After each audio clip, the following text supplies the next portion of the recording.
وحشوني.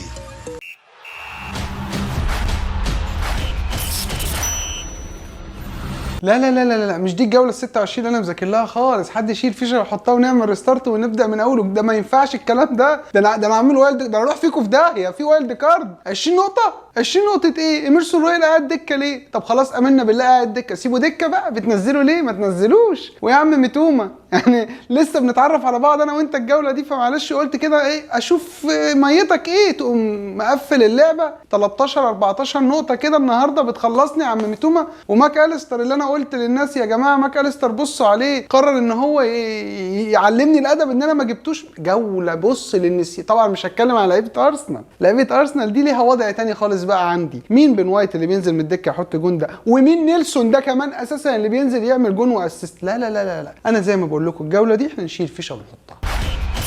احلى مسا على الفانتزاويه. تعالوا بقى كده ندخل في حلقتنا سريعا ونبدا مع اول ماتش معانا، وهو ماتش السيتي ونيوكاسل. الماتش اللي خلص 2-0 للسيتي، وكان في اللاين اب بتاعه خازوق كده على الخفيف كده ان محرز قاعد دكه وفودن بقى هو اللي موجود اساسي. وشفنا طبعا فودن الاداء اللي بيعمله ده اللي احنا بنتكلم عليه من وقت كاس العالم ما بدا كاس العالم. بنقول هو فودن اللي بيقعد دكه، هو فودن اللي بيقعد دكه. عرفت يا جوارديولا ان احنا صح وانت اللي غلط؟ فودن ده ما ينفعش يقعد دكه تاني. فودن النهارده بيقدم اداء خرافي، قدر ان هو يجيب جون. بينزل برناردو سيلفا من على الدكه عشان هو كمان يجيب جون. وبنلاقي هالاند ها بيقدر ان هو يطلع باي حاجه للناس اللي مكابتناه وبيعمل اسيست. طبعا الناحيه الثانيه بقى نيوكاسل، قلنا لكم بلاش الماتش ده حد يلاعب تريبيير، ومن نيوكاسل هو كفايه لعيب واحد بس. في ناس اعرفها بقى لقيتها جايبه بوتمان مع نيوكاسل، واللي راح جاب وشار اصلا ما لعبش الماتش كمان برضو، ده كان خازوق تاني. فنقدر نقول يعني ان نيوكاسل ما حدش طلع منها باي حاجه. على الناحيه الثانيه السيتي هو يعتبر فودن، وطبعا لو حد عنده برناردو سيلفا، وهالاند هو الاسيست. وقبل ما ندخل مع تاني ماتش معانا استاذنك بس سريعا كده عشان عارفك بتنسى، فلازم افكرك. حط اللايك بتاعك بسرعه،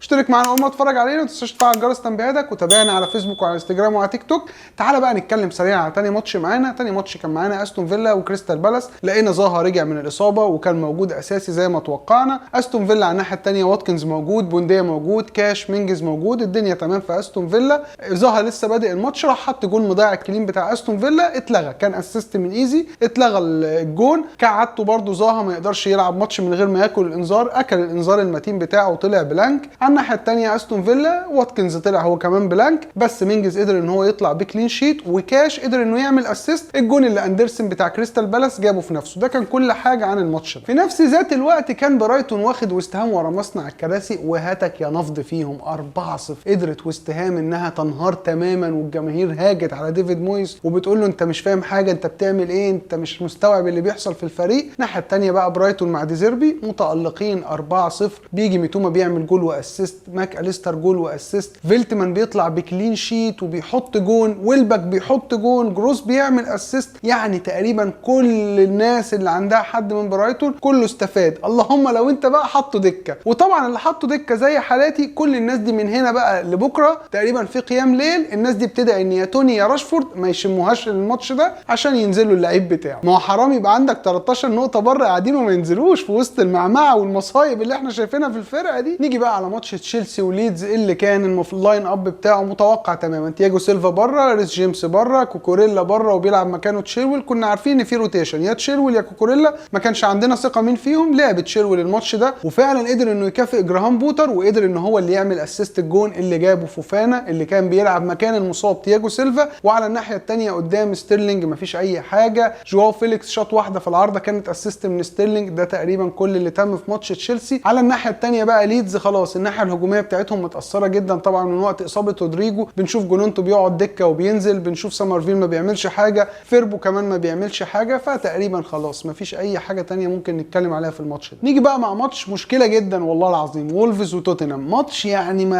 يعني مش فاهم. يعني مبدئيا ايمرسون رويال ما بيلعبش. طب ليه؟ ماشي. طب احنا جبنا ايمرسون رويال عشان هو اللي بيلعب، ما لعبتوش. طيب مشينا بقى بريزيتش لعبته، ماشي انت فاهم واحنا اللي ما بنفهمش. تمام. فعندك ايمرسون رويال ديك حلو. بنبص بقى على الناحيه الثانيه صح احنا مشيناك بقى، انت ما بتعرفش تطلع بكلين شيت الفتره الاخيره، وتوتنهام هم اللي بيطلعوا بالكلين شيت. لا والله مش ده اللي حصل خالص. وولفز كسبت توتنهام، مش اتعادلوا مثلا 1-1. لا كين طلع بلانك، كولوزوفسكي بلانك، سون ضيع كوره ما تضيعش النهارده وطلع بلانك. وايمرسون رويال بقى اللي على الدكه نزلوه في الدقيقه 81. ليه؟ ما اعرفش. انا مش فاهم، انا مش قادر افهم. هو بينزله الهدف من تبديله ايمرسون رويال في الدقيقه 85 ايه وانت متعادل 0-0 بتامن. طب البس بقى. بعديها بدقيقه قمت لابس الجون وراحت توتنهام خسرت الماتش ده 1-0 عشان يبقى بكمله الخوازيق بتاعه الجو. وندخل بقى على ماتش ارسنال وبورنموث، الماتش اللي ارتيتا خلاص، الارتيتا بقى ايه ابن الوز عوام، اخذ السسبنس من جوارديولا وعلى عليه.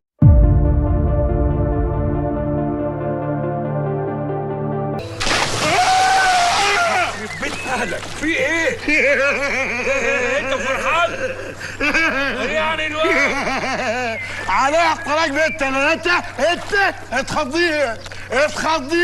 مش معقول كميه الاثاره اللي انت بص، لو انت حتى ما بتشجعش ارسنال فانت اكيد قاعد قدام الماتش متحمس جدا وعلى الاغلب جسمك اشعر لما الجون الثالث دخل بتاع نيلسون. هو جون في دوري في ماتش، بس خليني اقول لك ان الجون ده والله ممكن يبقى بنسبه 90% حاسم جدا في مشوار الدوري. بدا الماتش باللاين اب، لقينا بن وايت قاعد دكه، لقينا فيريرا بيلعب وشاكا قاعد دكه، الجماعه الطبيعيه بتاعتنا موجوده، مارتينيلي ساكا اوديجارد كله تمام، تروسارد موجود، الدنيا تمام، ورا زيتشينكو جابرييل صليبه، مفيش اي مشكله. بدا الماتش وفي الدقيقه في الثانيه 9 راحت بورنموث حاطه جون عشان يبقى تاني اسرع هدف في تاريخ الدوري الانجليزي واسرع خازوق ياخده لعيبه الفانتزي. فاللي يعرف بيلينج يا جماعه اللي جاب الجون يتواصل معاه يقول له ان في درع الخازوق عايزين نسلمه له. وبعدها ارسنال مش عايز اقول لك بورنموث ما شافتش، ارسنال زنقت بورنموث ورا وهاتك يا ضغط يمين في شمال ويمين في شمال وشوط وبتاع.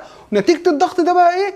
ان بورنموث حطت التاني اول مصحف. بص ماتش اغرب من الخيال، بيفسر لك الجوله الزباله اللي احنا كنا عايشينها الفتره دي. حته جوله النهارده احنا عايشينها حاجه كده تقرف، مش عايز اقول لك يعني. وبينزل بقى بن وايت ما بين الشوطين مكان تومياسو، تغيير احنا مش مفهومه تماما بالنسبه لنا، هم خسرانين، بينزل بن وايت مكان تومياسو مدافع بمدافع. ايه الهدف منها؟ بس فهمنا بعدين لما لقينا بن وايت بيحط جون، كان اسيست من نيلسون اللي نزل بديل لسميث روي اللي كان عمل اسيست لتوماس بارتي لما نزل بديل لتروسارد اللي هو طبقكم يضرب في طبقنا حاجه كده. بص خلطبيطه في الاخر جابت لنا نيلسون نزل من الاخر يعني الزبده. نيلسون نزل خد اسيست وحط جون واكل البونص واحنا بنتفرج. فبس يا سيدي عشان لو كنت انت محتار بقى في كابتنتك يا تقول اوديجارد ولا ساكا ولا غامر على زيتشينكو، عايز اقول لك الثلاثه لبسوا في نيلسون. بقى لو انت كنت كابتنته يبقى قول لي ان انت كابتنته. هتكابتنه منين يا مسكين انت؟ ما نعرفش ان في لعيب بالاسم ده اصلا. وندخل بقى عشان نختم بقى اليوم ده بقى ونخلص منه بقى، عشان الواحد عايز بجد يختم اليوم ده عشان هو تعب بصراحه. ساوثهامبتون وليستر سيتي،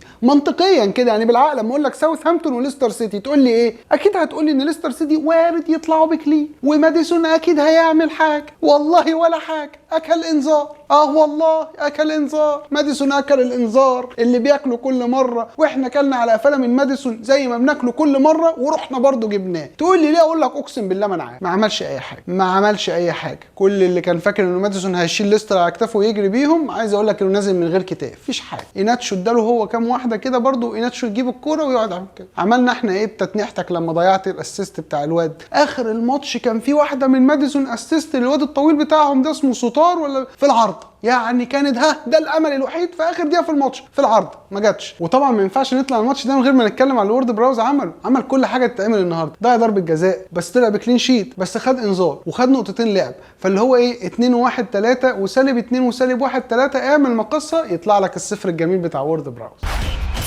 وبكده تبقى خلصت ماتشات يوم السبت اللي مش ممتاز خالص. هنستنى بقى الحد اللي اكيد برضو مش هيبقى ممتاز خالص بالنسبه لنا، اللي هيبقى فيه ماتش اليونايتد وليفربول ونوتنجهام وايفرتون، ويوم الاثنين بقى ماتش برينفورد وفولهام اللي كلنا عندنا امل في برينفورد الماتشات اللي جايه دي. انا جبت النهارده 20 نقطه، باقي لي لسه عندي توني هيلعب، ولسه عندي رايا هيلعب، ولسه عندي راشفورد هيلعب، لسه عندي الثلاث لعيبه دول هيلعبوا، وجبت 20 نقطه الحمد لله. مش عايز اتكلم اكتر من كده، انا نفسي بقى ايه اعرف انتوا عملتوا ايه. وطبعا انا متاكد هيطلع لي بقى السيد الحديدي ولا السيد كابو دلوقتي يقول لي انا جبت في اليوم الاول 98 نقطه. حلوين؟ حلوين يا سيد، حلوين يا سيد، وبطل تنرفزني وتضايقني يا سيد. اتمنى تكون عجبتكم الحلقه. لو عجبتكم الحلقه حطوا لنا لايك، وما تنسوش تشتركوا معانا في القناه، ما تنسوش تتابعونا كمان على فيسبوك وعلى انستجرام وعلى التيك توك. وكان معاكم اسلام سري من 1 2 بالعربي. سلام.